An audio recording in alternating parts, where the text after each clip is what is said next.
5 عورتوں کو موت کے وقت تکلیف نہیں ہوگی۔ ایسی 5 عورتیں جن کو موت کے وقت تھوڑی سی بھی تکلیف نہیں ہوگی، وہ خوش نصیب 5 عورتیں ہیں۔ بسم اللہ الرحمن الرحیم۔ ناظرین، 5 عورتوں کو مرتے وقت تھوڑی سی بھی تکلیف نہیں ہوگی۔ وہ 5 عورتیں کون سی ہیں؟ جاننے کے لیے ویڈیو مکمل دیکھیں۔ نزا کے وقت مسلمان کو جو تکلیف ہوتی ہے، اس پر اللہ رب العزت کی جانب سے نیکیاں عطا کی جاتی ہیں، جیسا کہ سنن ابن ماجہ میں بروایت حضرت عائشہ الصدیقہ رضی اللہ تعالی عنہا سے مروی ہے کہ رسول اللہ صلی اللہ علیہ وسلم ان کے پاس تشریف لائے، اس حال میں کہ ان کے پاس ان کا کوئی قریبی رشتہ دار موت کی سختی میں مبتلا تھا۔ رسول اکرم صلی اللہ علیہ وسلم نے مشاہدہ فرما کر حضرت عائشہ الصدیقہ رضی اللہ تعالی عنہا سے فرمایا، اپنے رشتہ دار پر غمگین نہ ہو، اس لیے کہ یہ اس کی نیکیاں ہیں۔ نیز حضرت عائشہ الصدیقہ رضی اللہ تعالی عنہا سے اسی مضمون کی روایت ہے کہ جب سے رسول اللہ صلی اللہ علیہ وسلم کی وفات کی تکلیف میں نے دیکھی، اب میں کسی مسلمان میت کی حالت نزا کی تکلیف کو اس کے حق میں برا نہیں سمجھتی۔ پس مذکورہ حدیث سے معلوم ہوتا ہے کہ نزا کے وقت ہونے والی سختی مرنے والے کی بدعمالیوں کا ہرگز نتیجہ نہیں ہوتی۔ مسلمان کے حق میں اس پر اجر و ثواب اور گناہوں کی معافی کی ہی امید رکھنی چاہیے۔ ناظرین، 5 عورتوں کو مرتے وقت تکلیف نہیں ہوگی۔ حضرت سیدنا عثمان غنی رضی اللہ تعالی عنہ نے فرمایا، دنیا میں 5 لوگ ایسے ہیں جن کو مرتے وقت تکلیف نہیں ہوگی۔ ان کی روح آسانی سے نکلے گی۔ حالت نزا میں انسان کی آدھی روح اندر ہوتی ہے اور آدھی روح باہر ہوتی ہے، اور بندہ تکلیف میں ہوتا ہے۔ اس وقت انسان کو پیاس اتنی لگتی ہے کہ انسان یہ چاہتا ہے کہ سمندر کا پانی پی جاؤں، اور اگر بالفرض 7 سمندر کا پانی وہ پی بھی جائے، پھر بھی اس کی پیاس کبھی ختم نہیں ہوگی۔ روح نکلتے وقت انسان کو جو تکلیف ہو رہی ہوتی ہے، وہ ناقابل بیان ہے۔ حضرت سیدنا عثمان غنی رضی اللہ تعالی عنہ نے فرمایا، یہ 5 لوگ ایسے ہیں کہ انہیں مرتے وقت ذرا بھی تکلیف نہ ہوگی، یعنی موت آسان ہوگی اور بغیر تکلیف کی ہوگی۔ پوچھا گیا کہ جناب وہ کون سے 5 لوگ ہیں جنہیں موت کی سختی میں بھی نرمی میسر ہوگی؟ تو فرمانے لگے، سب سے پہلا شخص وہ جو اپنے ماں باپ کی موت کے بعد، یعنی ماں باپ کے مرنے کے بعد وراثت کا حصہ اپنی بہنوں کو پہنچانے میں جلدی کرتا ہے، یعنی وراثت کا حصہ اپنی بہنوں کو جلد اور بر وقت پہنچاتا ہے۔ ایسا نہ ہو کہ بہن کے بچے بھوک سے بلکتے رہیں اور تم بہن کے حق پر قبضہ کر کیے بیٹھے رہو، اور بہن اس انتظار میں رہی کہ میرا بھائی کب مجھے میرے ماں باپ کی وراثت میں سے حصہ دے گا۔ بہت بار یہ بھی دیکھنے میں آتا ہے ناظرین کہ بہن کی شادی بھی نہیں ہوئی، جب کہ والدین دنیا سے رخصت ہو گئے، تو پھر بھائی نے کہا کہ کوئی بات نہیں، جب بہن کی شادی کروں گا تو اس کا حصہ اسے جہیز کی صورت میں دے دوں گا۔ یاد رہے کہ اسلام میں بہنوں کو جہیز دینا فرض نہیں، جبکہ ان کا وراثتی حق دینا فرض ہے۔ دراصل عورت کو جہیز دینا یہودیوں کی رسم ہے۔ اسلام اس کی ترغیب نہیں دیتا، لیکن اسلام میں عورت کا وراثتی حصہ دینا فرض ہے۔ واضح رہے کہ والدین کے ترکہ میں جس طرح ان کی نرینہ اولاد کا حق و حصہ ہے، اسی طرح بیٹیوں کا بھی اس میں شرعی حق و حصہ ہوتا ہے۔ والدین کے انتقال کے بعد ان کے ترکہ پر بیٹوں کا خود تنہا قبضہ کر لینا اور بہنوں کو ان کے شرعی حصے سے محروم ناجائز اور سخت گناہ ہے۔ بھائیوں پر لازم ہے کہ بہنوں کو ان کا حق و حصہ اس دنیا میں دے دیں، اور نہ آخرت میں دینا پڑے گا، اور آخرت میں دینا آسان نہیں ہوگا۔ حدیث مبارکہ میں اس پر بڑی وعیدیں آئی ہیں۔ حضرت سعید بن زید رضی اللہ تعالی عنہ فرماتے ہیں، رسول اللہ صلی اللہ علیہ وسلم نے فرمایا، جو شخص کسی کی بالشت بھر زمین بھی از راہ ظلم لے گا، قیامت کے دن 7 زمینوں میں سے اتنی ہی زمین اس کے گلے میں توق کے طور پر ڈالی جائے گی۔ ایک اور حدیث مبارکہ میں ہے، حضرت انس رضی اللہ تعالی عنہ فرماتے ہیں، رسول اللہ صلی اللہ علیہ وآلہ وسلم نے فرمایا، جو شخص اپنے وارث کی میراث کاٹے گا، یعنی اس کا حصہ نہیں دے گا، تو اللہ تعالیٰ قیامت کے دن اس کی جنت کی میراث کاٹ لے گا۔ یاد رہے کہ جہیز کی رسم اسلام کی رسم نہیں بلکہ یہودی کی رسم ہے، اور اس کا بہت بڑا نقصان ہے کہ جس طرح یہودی کی عورت کو بغیر جہیز کے کوئی شخص قبول نہیں کرتا تھا، اسی طرح آج اسلام میں بھی عورتوں کی شادیوں میں سب سے بڑی رکاوٹ جہیز ہے۔ غریب آدمی کی بیٹی بیٹھی بیٹھی بوڑھی ہو گئی کہ جہیز کا کوئی بندوبست نہ ہو سکا۔ اسی طرح اگر کوئی شخص یہ کہے کہ میں بہن کا وراثتی حصہ تو نہیں دے سکتا تھا، البتہ جب اس کی شادی کا وقت ہوگا تو جہیز دے دوں گا، لہٰذا فرمایا گیا کہ بہنوں کو بر وقت حصہ دینے والے کی روح موت کے وقت بڑی ہی آسانی سے نکلتی ہے۔ ایک عورت کا بھائی جب فوت ہوا تو اس عورت نے بہت اصرار کیا کہ مجھے بھی قبرستان میں لے چلو، میں بھی اپنے بھائی کی قبر پہ جانا چاہتی ہوں۔ خیر اس کے اس اصرار کو قبول کیا گیا اور اسے قبرستان میں اس جگہ لے جایا گیا جہاں اس کے بھائی کی تدفین ہونے والی تھی۔ اس کو دیکھتے ہی دیکھتے میت کو قبر میں اتارا گیا اور اس کے بھائی کو مٹی کے سپرد کر دیا گیا۔ جب دعا کی باری آئی تو تمام عزیز و اقارب کے سامنے اس روتی ہوئی بہن نے آسمان کی جانب اپنے ہاتھ اٹھائے اور آسمان کی جانب دیکھا۔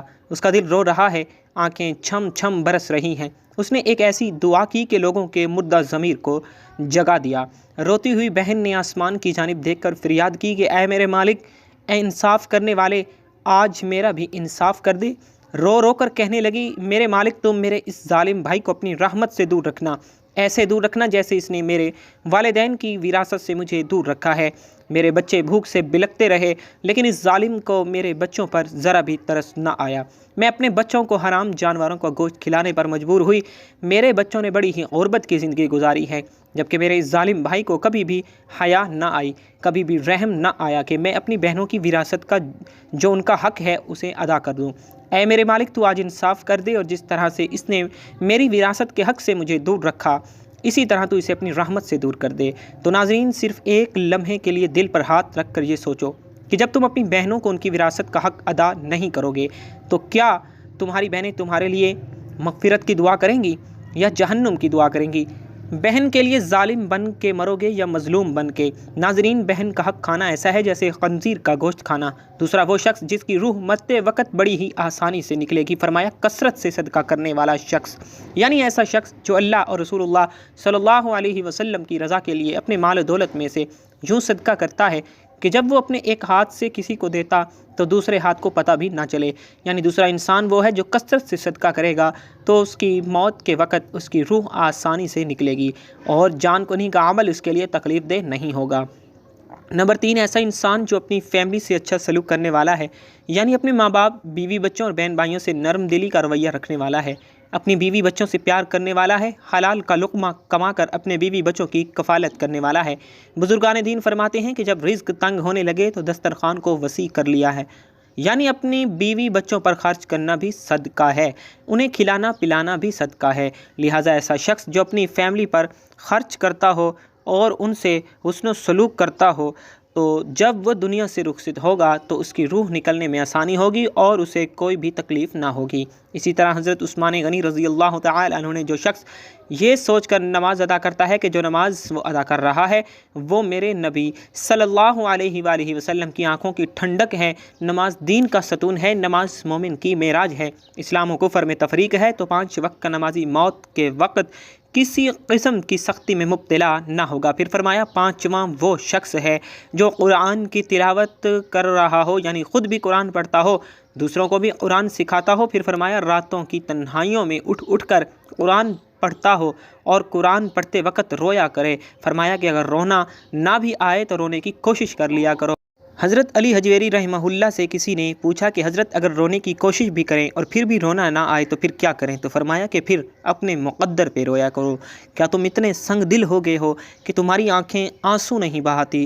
حضرت عائشہ صدیقہ رضی اللہ تعالی عنہا کہتی ہیں کہ جب سے انہوں نے اللہ کے رسول صلی اللہ علیہ وآلہ وسلم کو موت کے وقت درپیش سختی کا منظر دیکھا ہے تب سے کسی کی آسان موت پر خوش نہیں ہوتی اور آسان موت نصیب ہونے کی تمنا بھی نہیں کرتی، کیونکہ وہ جان چکی تھیں کہ نہ تو موت کی سختی مرنے والے کے برے انجام کی دلیل ہے اور نہ ہی آسان موت کوئی عزت افزائی کی بات ہے۔ اگر سچ مچ ایسا ہوتا تو اللہ کے رسول صلی اللہ علیہ وسلم کو آسان سے آسان تر موت نصیب ہوتی۔ یہی وجہ ہے کہ نہ وہ موت کی سختی کو ناپسند کرتی تھی اور نہ کسی کی آسان موت پر خوشی ہوتی۔ موت کی سختی کے بارے میں حضرت عائشہ رضی اللہ تعالی عنہا سے روایت ہے، آپ رضی اللہ تعالی عنہا فرماتی ہیں کہ میں نے رسول اللہ صلی اللہ علیہ وسلم کو حالت نزا میں دیکھا۔ آپ صلی اللہ علیہ وسلم کے پاس پانی کا ایک پیالہ رکھا ہوا تھا، آپ صلی اللہ علیہ وسلم اس میں ہاتھ داخل کرتے اور پھر اپنے چہرے پر پھیر لیتے تھے، فرماتے تھے کہ یا اللہ موت کی سختی میں میری مدد فرما۔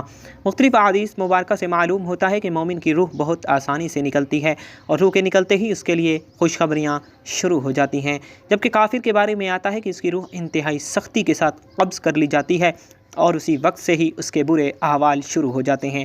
البتہ متعدد احادیث مبارکہ میں یہ بھی مذکور ہے کہ اللہ نے موت کے اندر ایک ایسی شدت اور سختی رکھی ہے کہ اس کا احساس دنیا سے جانے والے ہر شخص کو ہوتا ہے، خواہ وہ نیک مسلمان ہو یا پھر بد ہو یا کافر ہو، لیکن مومن پر جو تکلیف آتی ہے وہ اس کے گناہوں کی معافی اور درجات کی بلندی کے لیے ہوتی ہے، جبکہ کافر پر تکلیف اس کے بدعمالیوں کی سزا کے طور پر آتی ہے۔ چنانچہ ایک حدیث میں آتا ہے کہ مومن گناہ کرتا ہے، اس وجہ سے اس پر موت کے وقت سختی کی جاتی ہے تاکہ اس کے گناہوں کا کفارہ ہو، اور کافر بھی نیکی کے کام کرتا ہے تو اس پر اس کی موت کے وقت کچھ آسانی کر دی جاتی ہے تاکہ اس کے ان اچھے کاموں کا بدلہ ہو۔ المعجم الکبیر حدیث نمبر 10015۔ اس حدیث سے یہ بات معلوم ہوتی ہے کہ ہر شخص کی موت اس کے دنیا میں کیے گئے اچھے اور برے اعمال کے مطابق ہوتی ہے۔ تاہم حضرت علماء کرام اور محدثین رحمہ اللہ نے یہ لکھا ہے کہ مومن کو جو بھی تکلیف ہوتی ہے، خواہ وہ تکلیف اس کے گناہوں کی بخشش کے لیے ہو یا اس کے درجات کی بلندی کے لیے ہو، وہ حالت نزاع عین روح نکلنے وقت سے پہلے ہی ہوتی ہے، اور جب اس کی روح نکل رہی ہوتی ہے تو اس وقت اللہ اس کی تمام تکالیف کو دور فرما کر سہولت اور آسانی سے روح قبض کر لیتے ہیں اور آنے والے مراحل میں بھی آسانی فرما دیتے ہیں۔ واللہ عالم۔ اللہ پاک سے دعا ہے کہ ہم سب مسلمانوں کو موت کے وقت سختیوں کو دور فرما کر ہمارا خاتمہ ایمان پر نصیب فرمائے، آمین ثم آمین۔ امید کرتا ہوں کہ آج کی تحریر آپ کو ضرور پسند آئی ہوگی۔ مزید اچھی تحریروں کے لیے ہمارے چینل کو ضرور سبسکرائب کیجیے گا۔ والسلام۔